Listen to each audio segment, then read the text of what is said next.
Bien,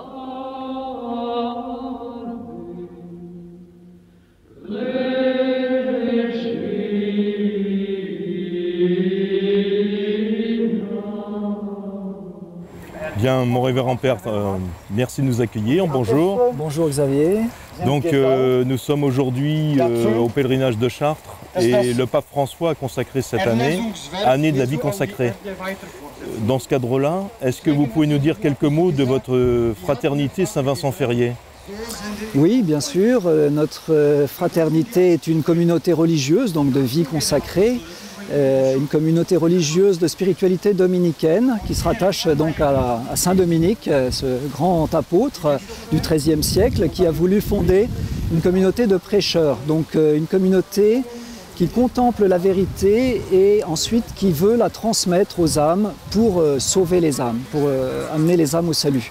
Donc notre communauté a été fondée en 1979 par le père Louis-Marie de Blinière, qui voulait être dominicain, mais du fait de la crise de l'Église, surtout dans les années 70, il a fondé cette petite communauté, Fraternité Saint-Vincent-Ferrier, qui s'est établie à Chémeray-le-Roi en Mayenne, dans un petit village. Donc nous avons démarré très modestement, j'étais un des premiers frères fondateurs. Et donc ensuite, eh bien, nous avons formé les premiers frères et du fait des circonstances, nous avons été aussi reconnus en 1988 directement par le Saint-Siège de droit pontifical. Voilà, un privilège un peu exceptionnel à l'époque, et parce que nous n'étions peu nombreux encore. Et ensuite, nous avons démarré notre apostolat sous forme de prédication de la vérité, donc contemplée.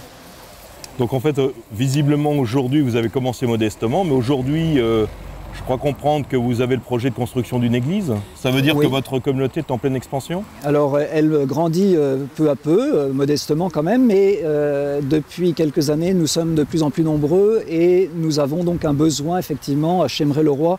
Notre couvent est trop petit, à la fois pour les frères, pour les fidèles qui viennent à la messe, surtout le dimanche. Et voilà, nous avons besoin de construire en fait une église plus vaste et une hôtellerie pour accueillir aussi les retraitants, puisque actuellement nous n'avons plus de place pour accueillir des retraitants, puisque les jeunes frères qui arrivent prennent la place et nous avons 4 entrées l'année prochaine. Donc, ah oui, donc c'est vraiment un signe de bonne santé. Voilà, ouais, c'est un signe qu'effectivement c'est une communauté qui grandit et qui veut se répandre pour prêcher justement cette bonne nouvelle de l'Évangile. Alors justement, vous avez un certain nombre de vocations, donc on a toujours coutume de dire qu'on reconnaît l'arbre à ses fruits.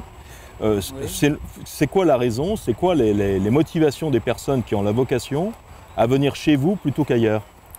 Alors je pense que les jeunes qui nous rejoignent, la vocation dominicaine est une vocation un peu difficile parce qu'elle est à la fois contemplative et apostolique.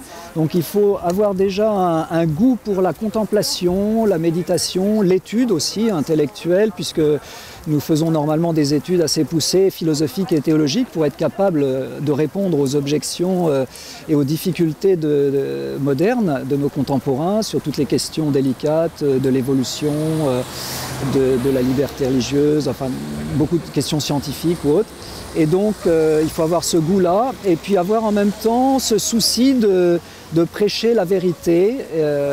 Pour moi, c'est ce qui m'a attiré quand j'ai lu la vie de Saint Dominique et ce souci finalement du salut des âmes qui se perdent parce qu'elles sont dans l'erreur et que personne ne leur montre le chemin de la vérité. Donc c'est ça qui m'a attiré et qui a fait que je me suis engagé dans cette voie qui est magnifique finalement. On essaie de connaître le Christ et d'attirer les âmes pour leur montrer que le Christ est le seul sauveur. C'est le thème de ce pèlerinage justement cette année, c'est ce qui est très beau. Alors votre spiritualité est donc dominicaine, donc Saint Dominique est votre principal saint patron, Alors Saint Dominique évidemment, oui, c'est notre père d'une certaine façon, bien que Saint Dominique a choisi lui-même la règle de Saint Augustin. Donc on pourrait dire que Saint Augustin est notre grand-père et Saint Dominique notre père.